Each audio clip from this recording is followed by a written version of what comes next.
जय हिंद साथियों, हर हर महादेव। आप सभी को बहुत बहुत दिल खोल के स्वागत है। देखो, मैंने जितना पढ़ा दिया आप लोग के एग्जाम में, डिट्टो एग्जाम में आ चुकी है। आप लोगों को किसी को परेशान नहीं होने। देखो भाई, यहाँ से महाकाल का सौगंध वाली क्लास मैंने जितना भी कराया था आप लोगों को, हिंदी में जिसमें मैंने जितना भी क्लास करवा दिया, सारा क्लास आप लोग के लिए हीरा साबित हुआ और आपके एग्जाम में सीधे क्वेश्चन आ गया। देखो यहाँ से, ये आप लोग का मुंगेर यूनिवर्सिटी का क्वेश्चन है, हिंदी एमजीसी का। इसमें देखिए सीधे क्वेश्चन आप लोग, मैंने जितना करवाया सारा क्वेश्चन आप लोग यहाँ पे उठ के एग्जाम में आ गया है। ठीक है, मैंने आप लोग को पहले बता दिया था कि आप लोग के लिए मैं जो भी करवा रहा हूँ सारा क्वेश्चन मोस्ट इंपोर्टेंट और मोस्ट इंपोर्टेंट भी क्वेश्चन है। ठीक है, बिलीव नहीं है तो देखो नीचे आपको क्वेश्चन मैं आपको दिखा रहा हूँ, सारा क्वेश्चन कितना इजी है और कितना मजेदार क्वेश्चन जो मैं आप लोग को करवा चुका हूँ सारा क्वेश्चन। ठीक है, सारे बच्चे एक बार क्लास को लाइक कर देंगे, चैनल पर थोड़ा सब्सक्राइब करके अपने दोस्तों में भी जम के शेयर करते हैं, ताकि उनको भी पता चलना चाहिए कि वाकई में यहाँ पे रियल क्वेश्चन मैंने आप लोगों को करवाया था। देखो यहाँ पे कहते हैं हिंदी साहित्य के इतिहास को कितने कालखंड में बांटा गया, तो मैंने आप लोग को 50 बार करवा चुका था कि 4 खंडों में बांटा गया इसको, जिसके कि आप लोग का पहला हो गया जैसे कि भक्ति काल हो गया, आदि काल हो गया, रीति काल हो गया और आधुनिक काल हो गया। 4 कालखंडों में इसको बांटा गया था। देखो वही क्वेश्चन बहुत इजी लेवल का क्वेश्चन है जो मैंने आप लोग को सबसे पहले करवा चुका था, उसी में से आप लोगों को ये क्वेश्चन देखने को मिल चुका है। देखो अगला क्वेश्चन देखो यहाँ से, कहते हैं कि हिंदी साहित्य के आदिकाल का आरंभ कब से माना गया। ठीक है, हिंदी का आदिकाल का आरंभ जो आप लोगों का कब से माना गया, तो 1050 ईस्वी से। देखिए यहाँ पे विसंगत दिया हुआ है, ठीक है, विक्रम संवत दिया गया, तो इसलिए आप लोग बहुत सारे बच्चे अगर ये टिक कर देंगे तो ये आंसर गलत हो जाता है। लेकिन बहुत सारे बच्चे, जो बच्चे होशियार है, देखो यहाँ पे ये टिक करके आए, 1050 ईस्वी से आप लोग का जो है माना जाता है आप लोग का क्या चीज, आदिकाल का प्रारंभ माना जाता है। ठीक है, उसके बाद देखिए अगला क्वेश्चन आपका क्या निकल के आता है, बहुत इजी क्वेश्चन था आज का। देखिए कहते हैं कि आदिकाल की परिस्थिति कैसी थी। आदिकाल मतलब किस टाइप का था, भक्ति काल था या फिर रीति काल था या फिर किस टाइप का काल था। तो देखो उस काल में जब मुख्य कवि अगर माना जाए तो तुलसी माना जाता है। ठीक है, तुलसी, जो कि तुलसी ने क्या किया, रामचरितमानस हो गया, रामायण हो गया, ये सब चीजें में उनका अहम भूमिका है। तो कहते हैं कि वो स्वाभाविक सी बात है, उसका उनका कैसा नेचर था, भक्तिकालीन कवि थे, वो इसलिए क्या हुआ यहाँ पे भक्ति पर हुआ। देखो यहाँ सिंपल सा क्वेश्चन यहाँ पे उठ के आ गया, ये भी क्वेश्चन मैं आप लोगों को करवाया हुआ था। ठीक है, देखिए ये क्वेश्चन तो आप लोग को मैं हजारों बार करवा चुका था कि आचार्य रामचंद्र शुक्ल ने जो है आदिकाल को किस नाम दिया था। ठीक है, आज तो उन्होंने क्या दिया था, वीर गाथा का दिया था। मैंने आप लोग को करवा चुका हूँ, जो बच्चे पढ़ रहे होंगे उनको पता होगा, सारे क्वेश्चन मैंने अपने एग्जाम में के लिए आप लोग को लगवा दिया था वहां पे। ठीक है, उसके बाद देखिए अगला क्वेश्चन क्या निकल गया था आप लोग का, कहते हैं कि प्रसिद्ध आदिकालीन कवि कौन है। प्रसिद्ध आदिकालीन कवि, देखो भाई आदिकालीन अगर कवि का नाम लिया जाए तो सबसे पहले आदिकालीन कवि में आप लोग का कौन कौन से आ जाते हैं। देखो कबीरदास यहाँ पर ऑप्शन दिया हुआ है, सूरदास दिया हुआ है, भूषण दिया हुआ है, चंद्र बरदाई दिया हुआ है। देखो आप लोग का इसमें जो सबसे पहले अगर बोला जाए, चंद्र बरदाई हो गया, खुसरो हो गया और विद्यापति आप लोग को जो आदिकालीन प्रसिद्ध कवि है। ठीक है, तो यहाँ पे आप लोग को देखो एक ऑप्शन मिल रहा है क्या, चंद्र बरदाई, खुसरो नहीं मिल रहा है, विद्यापति नहीं मिल रहा है, तो इसका टिक कहाँ पे करेंगे हम, चंद्र बरदाई पे टिक करेंगे। तो ये कबीरदास किस टाइप का कविता, ये भक्तिकालीन कविता है, आप लोग को ध्यान रखना है। ठीक है, तो मैंने आप लोग को बता ही दिया था।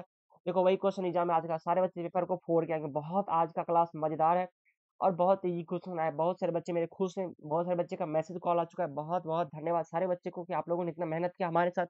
बाकी जो भी कसर है हम अगले सेमेस्टर में सारा कुछ क्लियर करेंगे A to Z। बाकी सेमेस्टर में तो धुआं धुआं करके आ गया तुम लोग भाई। कहते हैं, हिंदी साहित्य के आदिकाल के पश्चात किस काल का आगमन हुआ था। तो देखो भाई आदिकाल के बाद आप लोग का जो है किस काल का आगमन हुआ, तो ये कोई सिंपल सी बात है, आदिकाल के बाद आप लोग का क्या भक्ति काल आया था, और भक्ति काल के बाद आप लोग का किस काल आया था, रीति काल आया था, और रीति काल के बाद आप लोग का आधुनिक काल आया था। तो इस तरह से इसका टर्म चला था। तो आदिकाल के बाद आप लोग का कौन सा काल होगा, भक्ति काल हो जाएगा। भक्ति काल के बाद कौन सा, रीति काल होगा। उसके बाद रीति काल के बाद कौन सा होगा, आधुनिक काल होगा। ये तो मैंने आप लोग को सारा कुछ प्रोसेस करवा दिया था पहले क्लास में ही। ये कहते हैं सगुन और निर्गुण आप लोग का किस प्रकार का, तो भक्ति का प्रकार है, जैसे कि सगुन हो गया और निर्गुण हो गया दोनों। तो आज भी मैंने आप लोग को सुबह में क्लास में कराया था सगुन और निर्गुण के बारे में। मैंने कबीर साहब के बारे में अच्छा एग्जाम्पल यहाँ से दिया था लेके। ये भी क्वेश्चन आप लोग का चलो बता ही दिया था, चलो वही आ गया। देखो भाई अब देखो ऋतिकाल का आरंभ कब से होता है, ये भी चीज यहाँ पे पूछ लिया गया। देखो बस यहाँ पे हिंदी में दे दिया गया, बच्चे परेशान हो जाएंगे। तो ऋतिकाल का जो आप लोग का स्टार्टिंग कहाँ से, 1700 ईस्वी से लेकर 1900 ईस्वी के बीच के काल को ऋतिकाल कहते थे। देखो वही क्वेश्चन आपको यहाँ पे आ चुकी है एग्जाम में। देखो भाई ज्ञान मार्गी, तो ये तो मैंने हजारों बार करवा चुका था कि कबीर को जो हम लोग ज्ञान मार्गी का कवि कहते हैं। ठीक है, अगला क्वेश्चन कहते हैं रीति मुक्त कवि किसे कहते हैं। देखो रीति मुक्त कवि का अगर नाम लिया जाए, ये मैं क्वेश्चन नहीं आप लोगों को करवाया था, जो सही बात है। ठीक है, तो इसका राइट आंसर आपको क्या हो जाएगा, घनानंद हो जाएगा। ठीक है, इसका राइट आंसर आप लोग को ये रखना है। उसके बाद देखिए आप लोग का लॉन्ग क्वेश्चन और शॉर्ट क्वेश्चन अगर देखा जाए तो यहाँ से देखिए 5 क्वेश्चन आप लोग को, इसमें से क्या है 4 क्वेश्चन आप लोग को जो है बनाना रहता है 5 मार्क्स का। तो इसमें आप लोग को देखो रीति सिद्ध आप लोग को मैंने पढ़ाई दिया था, रीति सिद्ध कवि हो गया। प्रेम मार्गी में आप लोग का क्या हो गया, आज ही मैंने आप सूफी के बारे में बताया था सुबह में क्लास में। उसके बाद देखो सूरदास की बाल कृष्ण, ये मैंने नहीं पढ़ाया था आप लोगों को। और कबीर जी के बारे में मैंने आप लोग को पढ़ा दिया था, और रामाश्री जी के बारे में भी पढ़ाया हुआ था। तो देखो आपको 4 क्वेश्चन बनाना था, 1 2 3 और एक 4 क्वेश्चन आप लोग को मिल ही गया एग्जाम में। अब क्या चाहिए भाई, फुल फुल मार्क्स आपको यहाँ से आ सकता है। उसके बाद दीर्घ क्वेश्चन देखो यहाँ से, देखो सबसे पहला क्वेश्चन आपका लॉन्ग में निकल के आता है। मैंने आप लोग को पहले मॉडल सेट में ही करवा दिया था, लगता है मेरा पहला मॉडल सेट उठा के जो एग्जाम में वहाँ पे सटा दिया गया है। कहते हैं हिंदी साहित्य के आदिकाल की परिस्थितियां एवं प्रवृत्तियों का वर्णन करें।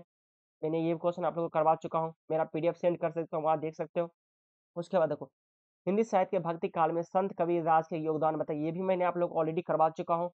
मैं पीडीएफ सेंड कर दी है टेलीग्राम पे, आप लोग देख कर लेना वहाँ पे जाके। रीतिकालीन कवि घनानंद के ऋतुमुक्त कवि थे, ये भी मैंने क्वेश्चन आप लोगों को करवा चुका हूँ। उसके बाद देखो, तुलसीदास ने हिंदी साहित्य में अपना क्या योगदान दिया, उन्होंने क्या-क्या किस चीज़ की रचना की, इसके बारे में मैंने आप लोग को अच्छे से पढ़ाया हुआ था।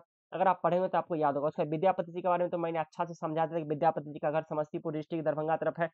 अच्छे से उनके बारे में मैंने समझा था। बोलो भाई, अब सच्ची-सच्ची अगर हमारे क्लास से जिस बच्चे को भी हेल्प मिली है, सारे बच्चे एक बार लाइक करके शेयर कर देना और प्यार से बता देना कि सर आपकी क्लास से कितना हेल्प मिला है।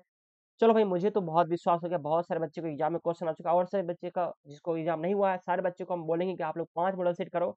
बाकी हम आप लोग को लाइव में विशेष बात बताएँगे आके। फिलहाल के लिए क्लास आप लोग शेयर कर देना और सभी बच्चे अपना मिला लेना। धन्यवाद।